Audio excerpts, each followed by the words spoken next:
If Christianity is real, I never had a chance to make it into heaven. I say that because I tried so hard to keep believing, to keep giving it more chances, to pray even when my prayers seemed like they weren't answered. I fully accepted the answer that, well, sometimes God's answer is no. It took me watching a 9-year-old get cancer and praying and praying and praying, and everybody around him praying and praying and praying, and really earnestly seeking God and watching this kid die in pain, for me to finally say, all right, God, I disagree. You're wrong here. I'm better than you right now. I would have saved this kid. If I could have saved this kid with nothing more than a thought, I would have saved this kid. I would have gotten him through to when he could be an adult who could make his own decisions and make his life what he wanted it to be. I tried for so long to believe, while pushing back the doubts that I had, because what I could see didn't match what I was saying I believed. I really was very scared of hell. I was very excited for the prospect of heaven and all of the promises that came with that. And I just kept trying to believe. Now when I look at the options, I'm like, okay, I really try to clear my head. There are absolutely mistakes in the Bible. Okay, let's say that it still is, for the most part, true. I really try to do this with everything that I do and don't believe. Like, I really try to give the other side a fair shake. I'm giving it a fair shake still 10 years after having given it a fair shake for 12, 14 years. I did everything I could. I went to check out a seminary school. One of the worst days that I've ever had. I got robbed the night that I was traveling to the seminary school. Came back the next day and saw that my house had been broken into. Yeah. Had my car towed while I was there. And while I was there, I saw that their intake form to apply there, you had to just check off a little box that said, I believe that the Bible is inerrant. I already knew that the Bible was not inerrant. I was holding on to that the Bible was mostly true still. Yeah. But I couldn't check off this box. So I asked people, other students who were at the college, while I'm sitting in classes, and they'd given me meal passes. So I went and sat with some of the students, and we got into some really interesting conversations. But I did ask them, how many of you believe that the Bible is inerrant? 100% of the people sitting around that table, and it was one of those big cafeteria tables, probably 12 people. Of the other 11 there, 100% of them said, yeah, I believe that the Bible is inerrant. Then I asked the question, how many of you have read the Bible cover to cover, not just, I'm pretty sure I've read all the parts of the Bible at least once? One guy. I was thinking to myself, these other 10 people have no authority to say that they believe the Bible is inerrant. Yeah. I mean, you don't even know the material. That really bothered me. And then it really bothered me coming out and seeing that my car was gone. And then it really bothered me having to borrow money from my sister so that I could get it out of the impound and drive home to find out that my house had been burglarized. Which really bothered you. It really bothered me. There were these things were starting to get under my skin. If ever there was a sign from the real God of the universe, it was like, don't do it. I don't know. It was, but I will say I was wholeheartedly unimpressed Yeah. by the theology of the people that were going to this school. So recently my dad has been, with all of the things that have been happening lately, the world is accelerating in its path to wherever the hell we're going. Where are we going? And why are we in this handbasket? We're accelerating down that road. And so the further we get down that road, I hear things that are like, just recently, a man was arrested for concealed carrying with a permit in Colorado, and all the other protesters just stand around and yelled at the cops while they watched their fellow countrymen be carted off by, what I can only describe as a Gestapo. He didn't do anything wrong. He didn't do anything violent. He didn't do anything illegal. He was minding his P's and Q's and had a gun on him, and they didn't like it, and they took him away. And everybody else did nothing. So as we're watching the world go further and further into chaos, it's interesting because as that stuff happens, I think less and less and less about, like, is the Bible true? That's something I thought about in my free time. Yeah. if that makes sense. It Yeah. was like philosophical pursuits don't happen when you're in the middle of a famine, Yeah. right? You're worried about like, where's my next potato coming from? Yeah. Interestingly, my dad is more and more worried all the time about the destination of my soul, and probably yours, as are all of my Christian Facebook friends posting about how you better get right with Jesus right now.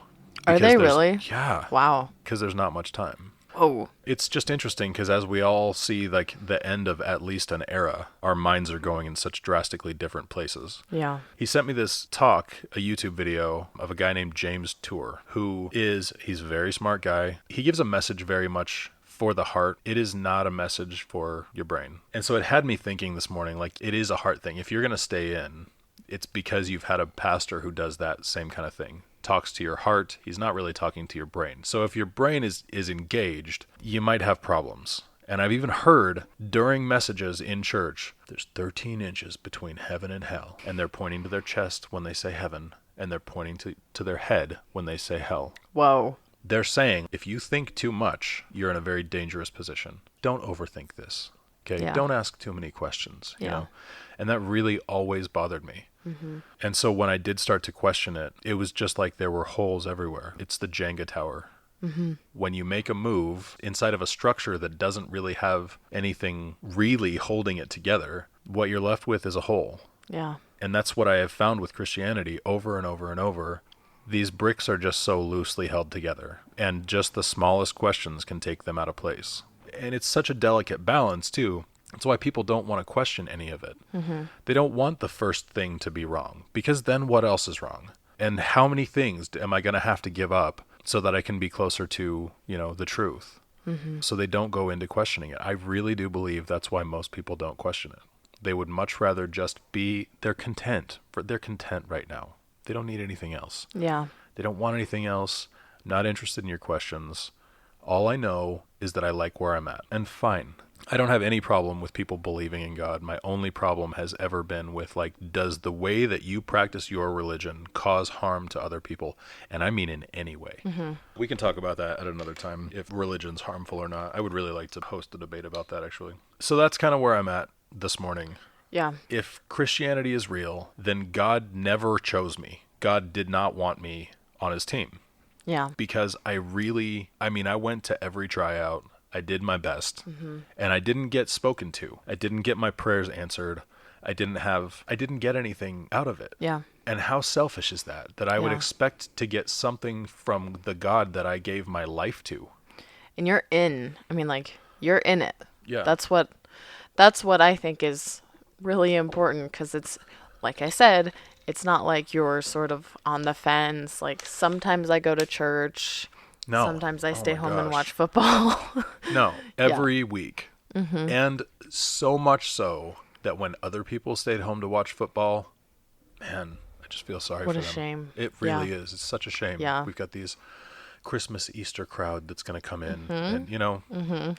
and like we need to impress them so that they might come back some other Yeah. Sunday. But at the same time, we're like looking down on them for not being here as much as we're here. Right. I was part of it. Yeah. And I've got youth kids who are going into ministry, and I just am.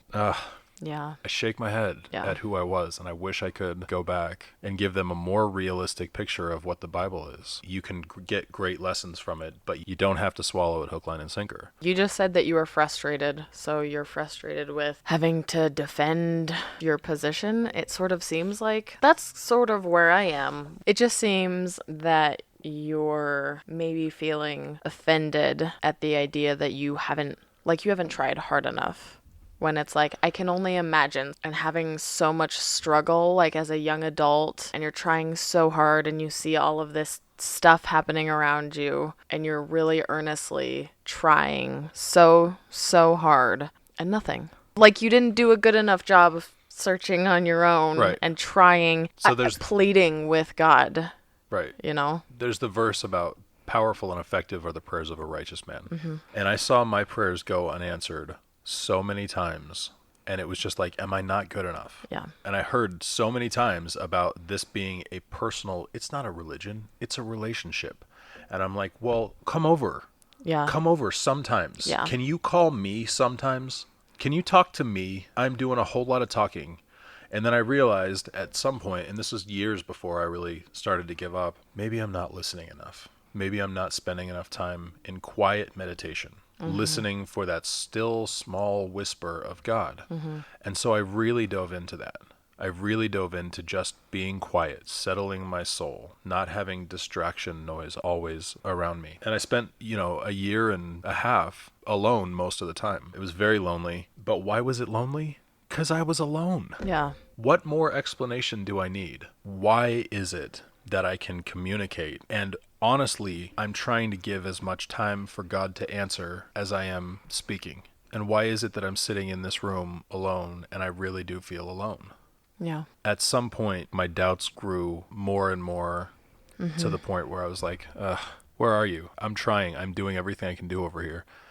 And I started to question, and all throughout the Bible is the idea that there's like the chosen people. And it was just like, I'm just not one of them. Yeah. And then it's like all the things that I know that I can't unlearn. Yeah. The way that the Bible was compiled, the reasons that the Bible was compiled, the horrific things that were going on during the compilation of the Bible, the political motivations for putting it together the way that it's put together, the forgeries that are the Gospels. I haven't kicked all of my old Christian friends off of my Facebook because I want to have opposing opinions around me. I do not want to create for myself an echo chamber where I can always feel like I'm right. Yeah. The problem is I'm not getting new ideas. I'm getting regurgitated old ideas packaged in a new way at best. Yeah. They're really focused on that this is the end times, that we're coming up on it right now. Yeah. The problem is that could have been said at any time throughout all of the rest of our history. And now we've been at war for 2,200 years since Jesus said, in the end times, there will be famine, there will be war, there will be wickedness in the hearts of men. It's like, what time in all of our history has that not described? Yeah. You know what I mean? It's like a horoscope that says, you're a person. And today, something's going to happen. Something To you've been you wishing or around would you. happen. Yeah. Yeah. You know what I mean? It's so vague. And as long as you can be vague enough, then all of your prophecies can come true. And I just don't see it anymore. Yeah. I don't think that we're right around the corner from the second coming and all of the, the rapture of all of the people, followed by all the stuff that we're experiencing right now, only worse. There's just never a time in history that all of those things haven't been true. Yeah. So, And that was supposed to happen how long after Jesus' death? Jesus did specifically say, some of you will not taste death. Okay? Jesus is quoted as saying that to people after he rose from the dead. As for, speaking about his second coming. Speaking directly to the people. Directly to people who were there, Okay. saying, some of you will not taste death. That is to say, I'll be back within the lifetimes of some of you. Yeah. I'm pretty sure they're all dead as of, 1980 years ago.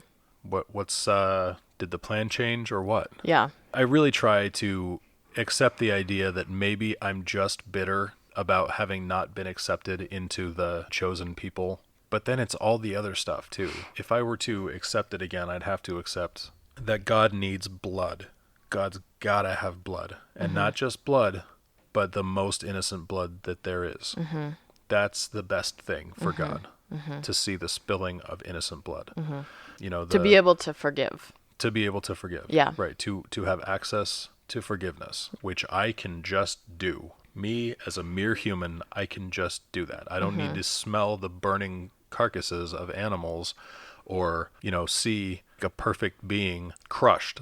Yeah. Okay, now I can forgive. It just makes no sense. It just makes no sense. And I don't know how you get past that. Yeah. That's a really shitty God. Yeah. I mean, that is, I don't know.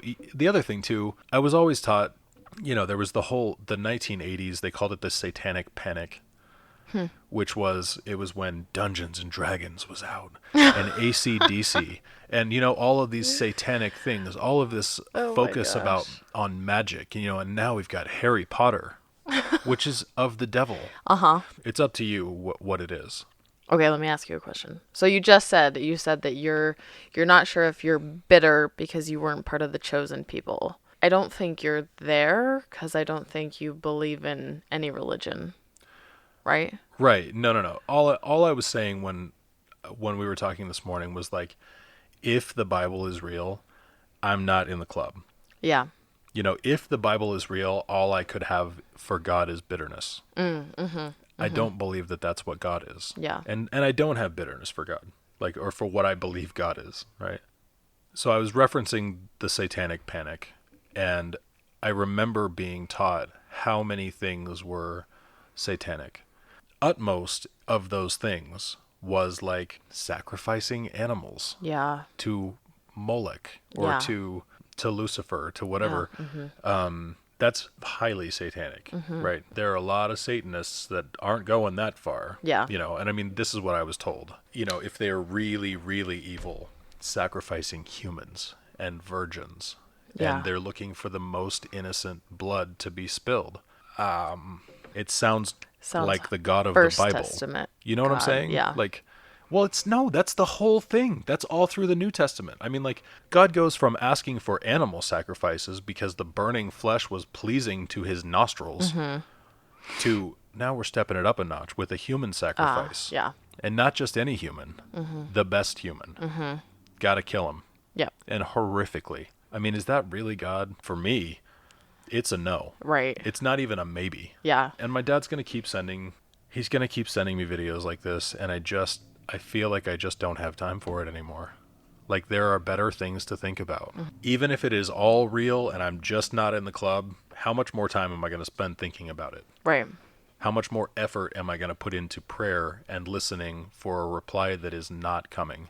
Anyway, that's kind of where I'm at. I think when I first met you, I think you were out of, you were pretty far out of the church.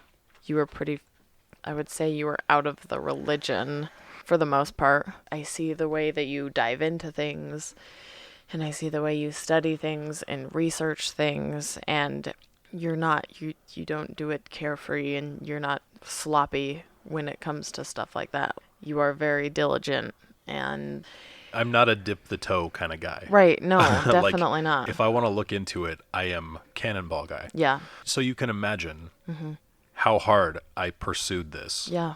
for so long. Yeah. And what I came out the other side with was people saying like, "Hey, you're using your brain too much. Yeah. You're not using your heart enough."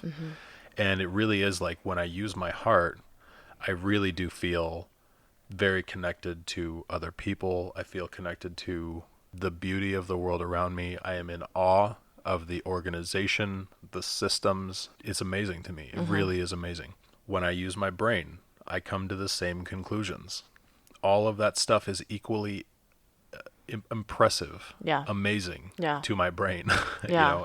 And when I'm talking about my heart and my brain, I do mean my feelings and my intellect. What I don't come to when I use my heart to test the Bible, do I really believe that God is the kind of God that needs a pure virgin human sacrifice so that he can forgive everyone else for being shitty? Hard no. Yeah. No questions in my mind about that anymore. I used to have doubt whether that was true or not. Now I have no doubt that it is not true. And I think the best that people can do who want to believe that, contrary to everything that they can see, is have doubts. And they all do. I mean, because it doesn't make sense right. on a subconscious level. So it's not even just that. So you also have to buy into the virgin birth, the resurrection. It's not even just that, do I think God would do this and all of this stuff, but you also have to buy in so much to stuff that just doesn't happen. Right. Like, biologically, that doesn't happen. And ideally, I would. It's the same world. This is the same world. Humans are the same. I have moral problems with the flood of Noah. God killed all the animals because of the sins of the humans. I mean, he's God. He could think all of the people, all of the wrong people to death without effort, without a single, without an ounce of effort on his part, could just think them out of existence. But no, they have to drown, and with them have to drown all of the animals that did nothing wrong. And let's not forget that there were probably infants around that time. Yeah. So if you're going to kill an entire species, you're killing all the babies of that species as well. Yeah. Before they ever had their first chance to make a wrong move, God determined that they were not good enough to live. What? Yeah. I mean, there's just too much. There's Yeah. too much. I know too much. Right. I've thought about it from too many angles. Okay. So to bring it to bring it back around, you have spent years and years thinking about all of this stuff logically, emotionally, everything. This is what you've come to, and you've done the research and you've thought about it. And I think that right now you don't have doubts about that, but you look more toward the possibility of like, if not that, then what? Right. And I think that's really great. And you might not have time to do that right now because of all of the shit that's going on. Oh, I still think about that stuff. Okay. I just don't go in reverse. Yeah. I'm not going to rewind back past all of these questions that I have already put tons of time into. Yeah. If I want to believe that the whole thing is true, then there are inconsistencies that I have to reconcile with each other. And when I find out that I can't reconcile with each other and I let one of them go, Yeah. and it makes more sense, it's hard to know what to say about that if Yeah. I'm still insisting that everything is true. Yeah. And then when I let all of the inconsistencies go and say there's just a lot of it that isn't true, then bing, everything makes sense again. I don't have things to doubt because I don't have to buy. I just don't have to believe that God actually asked this holy man to murder his son. So this woman who drowned her kids, and then they asked, why did you do it? And she said, God told me to do it. What do you think of her? Well, she's a schizophrenic. All right. It's crazy. Then there was this man who was going to murder his son and got stopped when he was asked, why did you do it? He said, God told me to do it. Well, I'm sure he's schizophrenic too. Well, that's Abraham. Well, that's different because Yeah. tell me all about it. Yeah. Tell me all about how that's any different. He probably needed lithium. They didn't have it. Yeah. So now instead of being a crazy person, he's a holy man. It's impossible to get around all that stuff without and come out the other side without doubts. And that's where I'm just kind of over it, Yeah.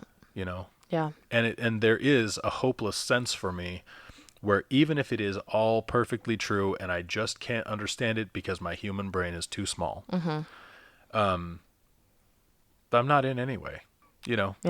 I didn't get picked. Yeah. So am I going to worry about it? No. Yeah. I'm going to live my life the best that I can. Yeah. And it's odd that since having given up the beliefs that I had, my life has gotten so much better. Like I'm allowed now to accept and understand and know the darkest parts of myself. And that's something that you always wanted. You always want to steer away from that in Christianity. You want to deny that the darkest parts of yourself are there because you want to keep them under control, right? Yeah. It's the closet of skeletons. And the best thing you can do is put as many locks on it as possible. To deal with them, you got to clean that closet out. And it's interesting. That was an idea that I was first introduced to by a Christian book. I wish I could remember the name of it. It's just this little pamphlet-sized book about Jesus coming into your house and saying like, I'm the master of the house now. And, and I'll take care of you, but everything, you have to give me full access. And so the last part of it, he gets to this closet, and this is the last place you want him to be. You don't want him to see what's inside and all this stuff. Interestingly enough, for me, that closet was the thing that Christianity was sort of guarding. It wasn't until I got out of Christianity that I really was like, hey, I've got to know these parts of myself because they have been sabotaging me my whole life. Yeah. So once I got out, once I got the courage to open that closet and start looking at like my biggest problems one by one by one and working on them on my own. Yeah. Without praying that they would just go away, I worked on them. And then I came to accept them, and now I can just talk about those things. And because that's true, people are more real with me now than they ever were before. I'm when I sure. had my facade up, Yeah. they did too. Yeah. People will always follow suit in that kind of thing. Yeah. My first brush with being fully accepted was my girlfriend's mom, who was a total fuck up. I don't know how else to say it. She made every bad decision in the book, but she didn't judge me for the things I did wrong. Yeah. She understood me. And I didn't hide from her the same way that I hid from everyone in my congregation. Yeah. I felt so free to be, so much more free to be myself around her. And it really struck me. I was like, wow, this is weird. This is not what I expected. It really was when I came face to face with the darkest parts of myself. That's when light shed onto those things. It wasn't when I prayed that they wouldn't be there. My life is better. My life is more peaceful. It's less turmoil. Yeah. Dread. My mind and my heart, my feelings and my intuition aren't at war with each other anymore. One of the things that my dad said to me recently was that he does not believe that I don't have doubts. And it really struck me. Like, he is so far from not having doubts that he cannot even fathom that someone could not have doubts. Well, and that's why I brought up that doubts does not equal certainty, or not having doubts does not equal certainty. Well, and certainty doesn't equal truth.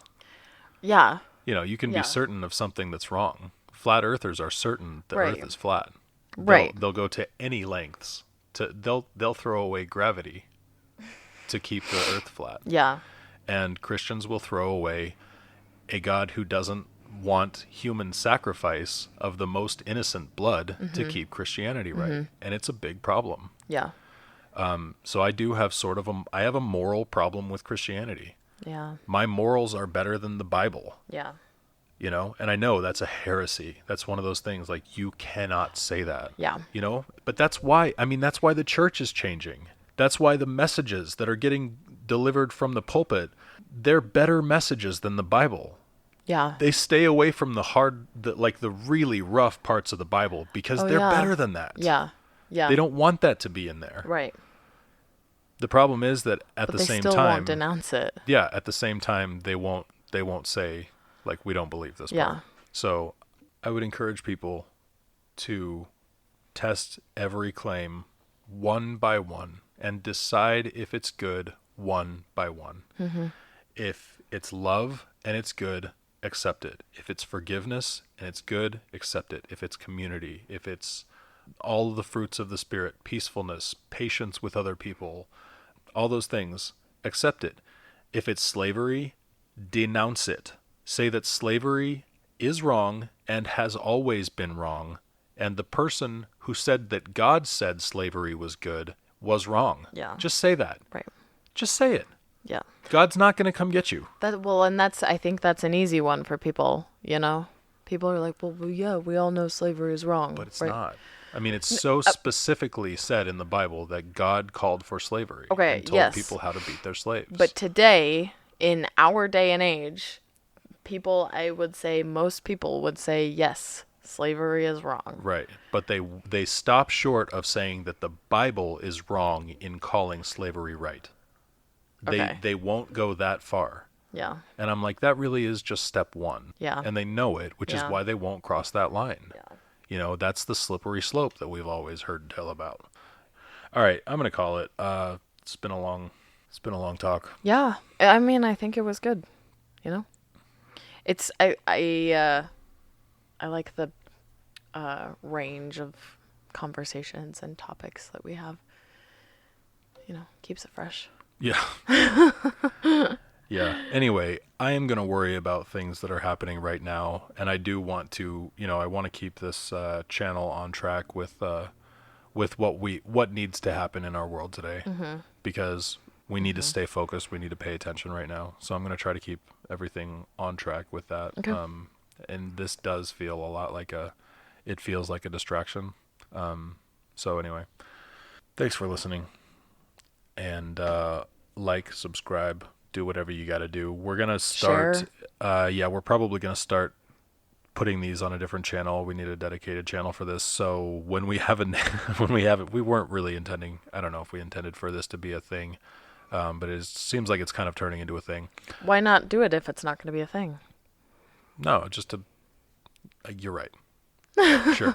Yeah. So anyway, we're gonna focus on getting this onto its own platform, and we'll let you know where that happens, when that happens. And like, share, subscribe. Definitely share. Like, if there's, while we talk about some of this stuff, if it was me listening to this, there would be someone in my mind that I'm like, they've got to hear this. Yeah. They just have to hear this. Yeah. Share it with them. And I don't know, we love them Yeah. in the middle of their, in the middle of their Absolutely. questioning or their doubts, or even in the middle of their certainty that may be wrong. It is nothing but love. Like we want people to be as honest with themselves as they can be, so that they can have the best life that they can have with the fewest doubts, the fewest feelings of being alone and having missteps and wondering if their God really is a very scary guy. Yeah. So yeah, hopefully this message goes out. I hope it gets heard as being not hateful, Yeah. not judging. I've been there. I screwed it up as bad as I could, but I really, really tried. And this is where I am. It's such a terrible ending.